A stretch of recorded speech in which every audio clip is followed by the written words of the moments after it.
नमस्कार। आज हम एक ऐसे सवाल में उतर रहे हैं जो शायद हम सब ने कभी ना कभी सोचा होगा। आखिर ये ईश्वर है क्या? हमारे पास इसके लिए एक दिलचस्प स्रोत है, यूनिवर्सल लाइफ कोच, कोच आदि का नजरिया। और खास बात यह है कि ये किसी मजहबी दायरे में बंधा हुआ नहीं है, बल्कि एक व्यवहारिक, एक यूनिवर्सल दृष्टिकोण पेश करता है। हाँ, बिल्कुल। तो आज हमारी कोशिश रहेगी कोच आदि के इस नजरिए को थोड़ा खंगालें, समझें कि वो ईश्वर को कैसे देखते हैं। और ये परिभाषा हमारे जीवन के अलग अलग हिस्सों को, मतलब मन, समाज, हमारे आसपास की दुनिया, इन सबको कैसे छूती है। और क्या इससे जुड़ने के कुछ रोजमर्रा के तरीके भी हैं? हाँ, ये जरूर देखेंगे। सबसे पहले जो बात ध्यान खींचती है वो ये है कि ये नजरिया ईश्वर की उस आम छवि, जैसे कोई आसमान में बैठे दाढ़ी वाले बाबा, उससे बिल्कुल अलग है। बिल्कुल। कोच आदि का दृष्टिकोण ईश्वर को किसी व्यक्ति की तरह नहीं देखता, नहीं, बल्कि एक बुनियादी सिद्धांत, एक परम सत्य, या कहें तो एक एकीकृत चेतना, एक तरह की इंटीग्रेटेड कॉन्शियसनेस के रूप में देखता है। एकीकृत चेतना। हाँ, मतलब वो एक जुड़ा हुआ एहसास या शक्ति। हाँ, एक शक्ति जो पूरे ब्रह्मांड में फैली है और सबको आपस में जोड़ती है। चलिए इसी सोच की गहराई में उतरते हैं। ठीक है, तो शुरुआत करते हैं इसी मूल परिभाषा से। अगर ईश्वर कोई व्यक्ति नहीं तो कोच आदि के अनुसार वो है क्या फिर? उनका मानना है कि ये वो अनंत असीम स्रोत है जिससे सब कुछ पैदा होता है, जिसमें सब कुछ टिका रहता है और जिसमें सब कुछ आखिर में मिल जाता है, विलीन हो जाता है। ये ब्रह्मांड का वो अनदेखा धागा है जिससे सब कुछ बुना हुआ है। मतलब जीवन, समझ, सारी व्यवस्था सब इसी से चलती है। आप इसे कॉस्मिक लॉ कह सकते हैं, या परम सत्य, या बस होना, मतलब अस्तित्व का सार। यानी एक स्तर पर ये बस जो है, जो एग्जिस्ट करता है। लेकिन रोजमर्रा की जिंदगी में इसका क्या मतलब है? क्या हम इसे महसूस कर सकते हैं? हाँ, और यहीं पर यह बात दिलचस्प हो जाती है। कोच आदि के अनुसार व्यावहारिक रूप से ये हमारे अंदर और आसपास महसूस होने वाला गहरा प्यार है, जुड़ाव है, कुछ नया बनाने की इच्छा, वो क्रिएटिविटी, और हमारी अंदरूनी आवाज जिसे इंट्यूशन कहते हैं। अच्छा, वो गट फीलिंग जैसी। हाँ, कुछ वैसा ही। वो मन की शांत, धीमी आवाज जो हमें बताती है कि क्या सही है, क्या दयालु है। उन्होंने एक अच्छी मिसाल दी है, जैसे लहर समुद्र से अलग नहीं है, उसी का हिस्सा है ना। हाँ। वैसे ही हम सब उस विशाल चेतना, उस परम वास्तविकता के हिस्से हैं। ये मिसाल इस बड़े विचार को समझने में मदद करती है। ये लहर और समुद्र वाली बात, ये वाकई सोचने पर मजबूर करती है कि हम अलग दिखते हुए भी जुड़े हुए हैं। बिल्कुल। अच्छा, तो ये सिर्फ एक विचार है या इसका हमारी जिंदगी पर कोई ठोस असर भी पड़ता है? कोच आदि इस बारे में क्या कहते हैं? अरे, उनका तो यही मुख्य बिंदु है कि ये सिर्फ दिमागी कसरत नहीं है।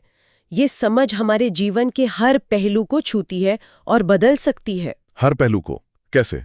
जैसे कि देखिए, अगर हम अंदरूनी या आध्यात्मिक स्तर पर देखें तो ये जानने से कि हम किसी बड़ी चीज का हिस्सा हैं, जीवन में एक मकसद और मायने मिलते हैं, है ना? हाँ हाँ, बिल्कुल। अकेलेपन का एहसास कम होता है, मुश्किलों से लड़ने की हिम्मत बढ़ती है। कोच आदि इसे आत्मखोज, सेल्फ रियलाइजेशन का रास्ता मानते हैं। और मानसिक स्वास्थ्य के लिहाज से आजकल चिंता, तनाव बहुत है, क्या ये नजरिया इसमें कुछ मदद कर सकता है? निश्चित रूप से।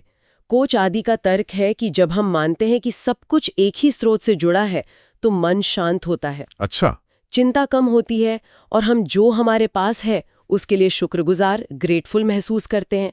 ये सोच मानसिक स्थिरता और भावनात्मक संतुलन के लिए एक तरह का, क्या कहते हैं, आंतरिक संबल, एक इंटरनल एंकर बन जाती है। वाह, ये तो कमाल की बात है। मतलब ये सोच सिर्फ दिमागी कसरत नहीं, बल्कि एक तरह का इमोशनल एंकर भी बन सकती है। ये तो आज की भागदौड़ भरी जिंदगी के लिए वाकई काम की बात लगती है। हाँ। अच्छा, और इसका समाज पर क्या असर हो सकता है? हाँ, तो सामाजिक तौर पर भी इसका असर होता है, जब हम हर इंसान में उसी एक स्रोत की झलक देखते हैं।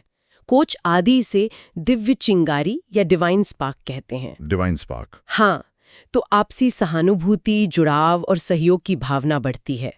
हम मतभेदों से ऊपर उठकर एक दूसरे में अपनी ही तरह इंसान देख पाते हैं।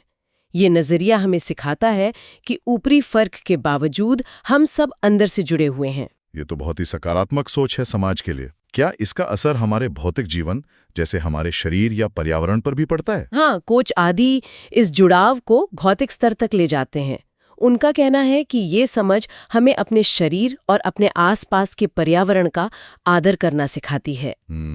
अगर ये प्रकृति भी उसी परम वास्तविकता का एक रूप है, तो इसकी देखभाल करना सिर्फ जरूरत नहीं, बल्कि एक पवित्र जिम्मेदारी बन जाती है। ये हमें सिर्फ चीजें इकट्ठा करने, मतलब मटीरियलिज्म से हटाकर असली और टिकाऊ खुशी की तरफ ले जाता है। और नैतिकता, हमारा सही गलत का पैमाना, वो कैसे तय होता है इस नजरिए से? कोच आदि के अनुसार हमारा नैतिक दिशा सूचक, हमारा मॉरल कंपस इसी समझ से जुड़ा है। सही वो है जो इस बुनियादी एकता और तालमेल को बनाए रखता है, और गलत वो है जो अलगाव, झगड़ा और दुख पैदा करता है। अच्छा। तो नैतिकता सिर्फ नियमों की लिस्ट नहीं रह जाती, बल्कि एक गहरे सिद्धांत से जुड़ जाती है कि क्या हमारे काम सबको जोड़ने वाले हैं या तोड़ने वाले। अच्छा, तो ये सिद्धांत सुनने में तो बहुत अच्छे हैं, पर सवाल ये उठता है कि इन्हें रोजमर्रा की जिंदगी में उतारा कैसे जाए। बिल्कुल, कोच आदि का नजरिया इसमें हमारी मदद करता है। उन्होंने बाकायदा एक ढांचा, कुछ उसूल बताए हैं। एक ढांचा? क्या है ये उसूल? वो इस गहरी समझ को कुछ ठोस यूनिवर्सल प्रिंसिपल्स में बदलते हैं, जो कोई भी अपना सकता है, चाहे वो किसी भी संस्कृति या धर्म का हो। बताएंगे जरा। पहला, हर इंसान की गरिमा और उसकी अपनी मर्जी, ऑटोनॉमी का सम्मान करना। क्योंकि अगर हर कोई उसी परम चेतना का हिस्सा है, तो हर कोई इज्जत का हकदार है। सही। दूसरा, कोशिश करना कि हमारे कामों से नुकसान कम से कम हो और फायदा ज्यादा से ज्यादा, यानी हमारे काम सबके लिए दुख कम करने और भलाई बढ़ाने वाले होने चाहिए। ये तो काफी व्यवहारिक लगता है। और क्या है? तीसरा उसूल है न्याय और निष्पक्षता, जस्टिस और फेयरनेस। ऐसी व्यवस्थाएं बनाना जो सबको बराबर मौके दें, क्योंकि ये ब्रह्मांड के संतुलन को दिखाता है। चौथा, ईमानदारी और असलियत, ऑनेस्टी और ऑथेंटिसिटी, अपने और दूसरों के प्रति सच्चे रहना। जब हम सच्चे होते हैं तो हमारे काम उस परम सत्य के साथ जुड़ जाते हैं। ठीक है, पांचवा क्या है? पांचवा है करुणा और दूसरों की देखभाल, कंपैशन, दूसरों के दर्द को महसूस करना और उसे कम करने की इच्छा रखना। कोचाडी कहते हैं कि ये हमारे गहरे आपसी जुड़ाव का सबूत है। छठा, अपनी जिम्मेदारी लेना और लगातार बेहतर बनने की कोशिश करना, पर्सनल रिस्पॉन्सिबिलिटी और ग्रोथ, अपने विचारों, शब्दों और कामों के लिए जवाबदेह होना। और सातवां, आपसी जुड़ाव और स्थिरता को समझना, इंटरकनेक्टेडनेस और सस्टेनेबिलिटी। ये जानना कि हम सब जीवन के इस जाल का हिस्सा है, हमें इस धरती और आने वाली पीढ़ियों के प्रति जिम्मेदारी से काम करने के लिए प्रेरित करता है। वाह, तो ये 7 उसूल उस अमूर्त विचार को रोजमर्रा के जीवन के लिए बहुत स्पष्ट दिशा निर्देश देते हैं। ये सिर्फ सोचने की बात नहीं रह जाती, बल्कि जीने का तरीका बन जाता है। बिल्कुल। लेकिन फिर वही सवाल, इन्हें अमल में कैसे लाया जाए? क्या कोच आदि ने कुछ छोटे रोज करने लायक कदम भी सुझाए हैं? कोई प्रैक्टिकल टिप्स? बिल्कुल, और अच्छी बात यह है कि वो बहुत सरल लेकिन असरदार आदतें सुझाते हैं। जैसे शांति से बैठना, बस अपनी सांस पर ध्यान देना। कोच आदि का मानना है कि ये हमें वर्तमान पल की गहरी सच्चाई से जोड़ने में मदद करता है। माइंडफुलनेस की बात तो आजकल काफी होती है, ये तो किया जा सकता है। और क्या कर सकते हैं? प्रकृति में समय बिताना, रोजाना थोड़ा वक्त प्रकृति के साथ गुजारना, चाहे पार्क में टहलना हो, किसी पौधे को गौर से देखना हो या रात में तारे देखना। इससे हमें अपने से बड़ी किसी चीज से जुड़ाव महसूस होता है। निस्वार्थ सेवा के बारे में भी कोच आदि बात करते हैं, सेल्फलेस सर्विस। बिना किसी उम्मीद के दूसरों की मदद करना। कोच आदि इसे एकता को पहचानने का एक शक्तिशाली तरीका मानते हैं। इसी तरह ध्यान से सुनना, एक्टिव लिसनिंग, जब कोई बात कर रहा हो तो सच में सुने, सिर्फ जवाब देने के लिए इंतजार ना करें। ये दूसरों में उसी दिव्य चिंगारी को देखने और गहरा रिश्ता बनाने का एक तरीका है। और कृतज्ञता या शुक्राना, आजकल ग्रैटिट्यूड जर्नल्स का काफी चलन है। कोच आदि भी इसकी सलाह देते हैं। रोज ऐसी 3 चीजें लिखना जिनके लिए हम शुक्रगुजार हैं। ये हमारी सोच को कमी से हटाकर बहुतायत और भलाई पर लाता है। वो कहते हैं कि ये छोटी छोटी आदतें मिलकर हमारी सोच और महसूस करने के तरीके में बड़ा बदलाव ला सकती हैं। ये तो हुए सकारात्मक कदम, लेकिन क्या इस समझ के रास्ते में कुछ मुश्किलें या भटकाव भी आ सकते हैं? क्या कोच आदि ने ऐसी चेतावनियों का भी जिक्र किया है? ये जानना भी जरूरी है ताकि हम संतुलन बनाए रख सके। हाँ, ये बहुत जरूरी बात है। उन्होंने कुछ चेतावनी संकेतों का जिक्र किया है जब ये समझ बिगड़ सकती है, असंतुलित हो सकती है। क्या है वो संकेत? पहला है कठोरता और कट्टरता, रिजिडिटी। ये सोचना कि बस मेरा ही रास्ता सही है, बाकी सब गलत। कोच आदि का सुझाव है कि इसका उपाय है जिज्ञासा बनाए रखना, क्यूरियोसिटी, और दूसरों के नजरिए के लिए खुले रहना। अच्छा, और दूसरा संकेत क्या हो सकता है? दूसरों को आंकना और खुद को उनसे बेहतर समझना, जजमेंट और सुपीरियॉरिटी। ये महसूस करना कि मैं आध्यात्मिक या नैतिक रूप से दूसरों से ऊंचा हूं। ये तो खतरनाक हो सकता है। हाँ, इसका उपाय है विनम्रता का अभ्यास करना, ह्यूमिलिटी, और याद रखना कि हर कोई अपनी अलग यात्रा पर है, अपनी रफ्तार से सीख रहा है। एक और शब्द जिसका आपने पहले जिक्र किया था, आध्यात्मिक उपेक्षा, या वो जो स्पिरिचुअल बाईपासिंग कहते हैं, कोच आदि इसे कैसे समझाते हैं? हाँ, स्पिरिचुअल बाईपासिंग ये तब होता है जब कोई अपनी असली भावनाओं या मुश्किलों का सामना करने के बजाय सिर्फ आध्यात्मिक बातों या विचारों का सहारा लेकर उन्हें टाल देता है। मतलब असलियत से भागना। एक तरह से, जैसे कोई बहुत दुखी हो लेकिन कहे सब अच्छा है, सब ईश्वर की मर्जी है, और अपनी उदासी को महसूस ही ना करे, उससे डील ही ना करे। कोच आदि कहते हैं कि इसका उपाय है अपनी समझ को जमीनी हकीकत से जोड़ना और व्यवहारिक दयालु कामों में लगाना। भावनाओं को दबाना नहीं, समझना है और उनसे गुजरना है। और कोई चेतावनी? आखिरी चेतावनी है डर पर आधारित प्रेरणा, फियर बेस्ड मोटिवेशन। जब हम कोई काम सजा के डर से या अपराध बोध गिल्ट से करते हैं, प्यार या जुड़ाव की भावना से नहीं। कोच आदि का जोर इस बात पर है कि हमारे काम प्यार, जुड़ाव और खुशी से निकलने चाहिए, न कि डर से। ये संतुलन बनाए रखने के लिए वाकई जरूरी बातें हैं। अच्छा, अगर कोई इस समझ को दूसरों, खासकर बच्चों को सिखाना चाहे, तो कोच आदि की क्या सलाह है? परिभाषाएं रटाएं? नहीं, बिल्कुल नहीं।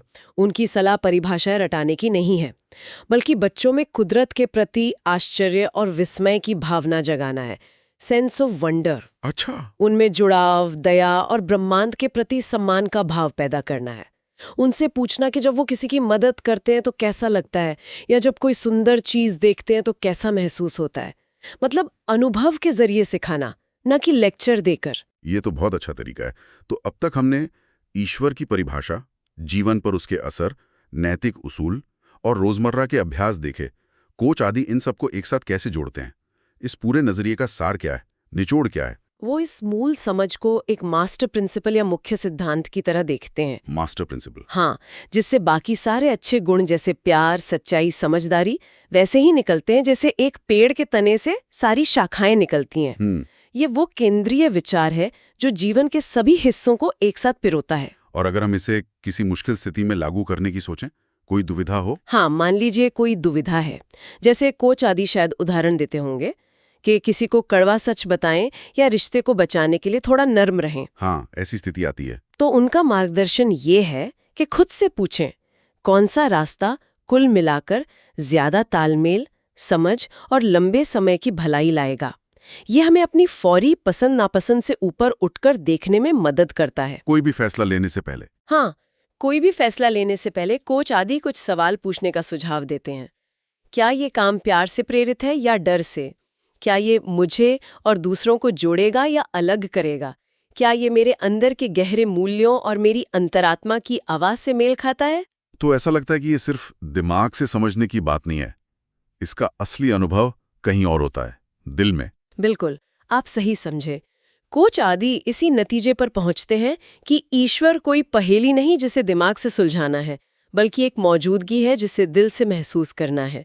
ये कोई जवाब नहीं जिसे ढूंढना है, बल्कि एक रहस्य है जिसके साथ जीना है। एक रहस्य जिसके साथ जीना है। हाँ, उनके अनुसार इस समझ के साथ जिंदगी का सफर तय करना ही ज्ञान, मकसद और गहरी शांति पाने का रास्ता है। ये मंजिल से ज्यादा सफर के बारे में है। तो हमने कोच आदि के नजरिए से इस गहरे सवाल को समझने की कोशिश की।